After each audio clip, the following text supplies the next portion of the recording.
Good day to everyone. Ito po ang inyong lingkod, Pastor Jadon Nuevo, and once again, nandito po tayo sa JSA Studio, and I just want to share to you ano nga po ba yung aking top 4 credit card, and ano nga po ba yung ginagamit natin na mga credit card, which is top 4 for me. Ito po yung pinakang ginagamit natin in terms of different tag dito, barometer.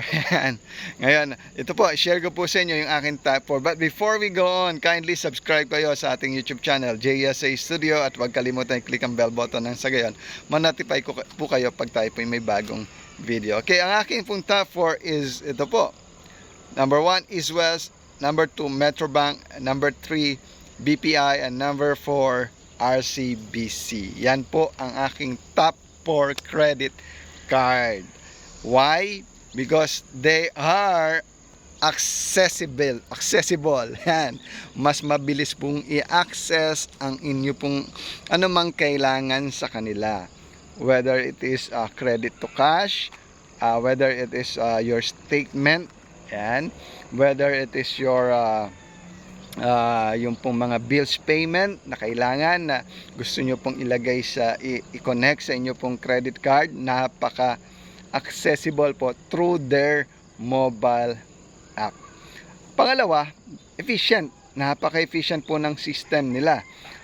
Dahil nga po sa kanilang mobile app, mas mabilis po yung inyong mga inquiries with regards to your questions sa mga billing statement ninyo, your interest rate, or anything else that you really need you need to know about your credit card.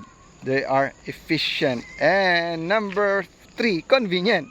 Napaka-convenient pong gamitin dahil nga po at the top, napakabilis po. At the top, pag-tap mo lang sa mga post ng mga ating mga ng particular na tindahan or store na pinuntahan nyo, napaka-convenient gamitin. And syempre, napakaganda po. Ang isa sa pinakamaganda po sa kanila ay napakababa po ng kanilang interest rate in terms of their offering sa mga cash loan, because they have what we call cash loan, that you can turn your credit limit into cash, just like for example, East West, they have the Instacash, and napakadali lamang po nito through their